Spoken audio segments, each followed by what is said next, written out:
what we call imbalance, and I have showed you two examples for the rotating imbalance. When the tire or the wheel is vibrating too much, which means it is, you can feel it in the steering wheel and the washing machine. So this is what we mentioned. Force inputs that excite vibratory motion often arise from rotating imbalance, and we explain what is the rotating imbalance, a condition that arises when the mass center of a rotating rigid body and the center of rotation do not coincide. So they are not coinciding, and this will cause eccentricity between the mass center and between the center of rotation. This eccentricity, usually it's called E or R. Some textbook use R, some textbook use E. It's okay. So we will be dealing with it depending on the problem. So these are some examples here. You can see the rotating equipment. Those people who get the job in Aramco, they will be dealing a lot with rotating equipment. So here, if we assume that the rotor is rotating here at constant speed, let's say omega radian per second, and the imbalance is M, is located at a distance A, which is called the eccentricity.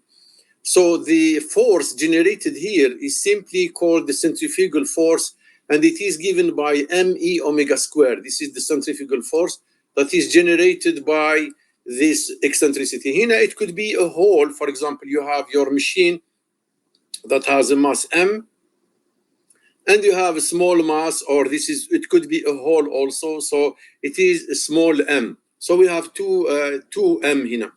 The mass for the machine, which is capital M, and the mass for the imbalance.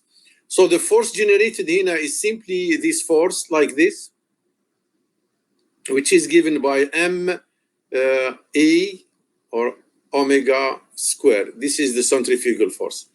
So if we write the equation of motion here for this system, we can say it's of the form mass times acceleration plus damping times velocity plus stiffness times displacement, and this will be equal to the input, which is P of t.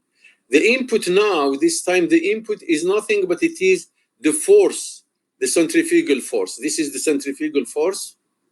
This is the input to your system, and this is what is causing the system to be centrifugal force. And this force is causing the vibration to the system.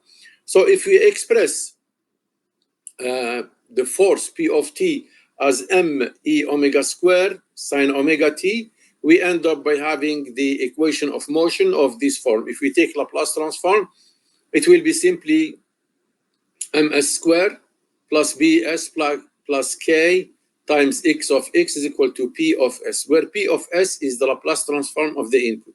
So the transfer function will be simply x of s over p of s, 1 over ms squared plus bs plus k. And this equation is similar to the one we have seen last time, except here you have the amplitude, which is equal to me omega squared. The amplitude of the input, we wrote it last time, we wrote it p. So this time it will be me omega squared. Everything will be the same.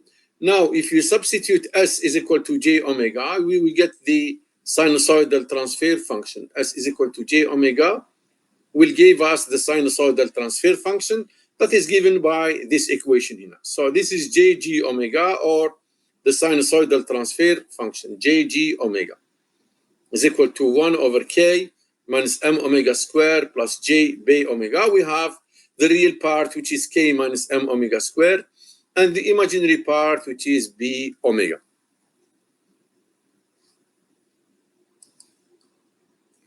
So for the sinusoidal forcing function P, we can write the output. The output could be written like this, as we mentioned last time, x sine omega t plus phi, and the amplitude of the input, which is this one. So this one will be x, the amplitude of the output, jg omega times me omega squared, where me omega squared here now represent the magnitude of the input, or the magnitude of the force. And the phase angle is this one. It is exactly the same form that we have seen last time. So the expression for the steady state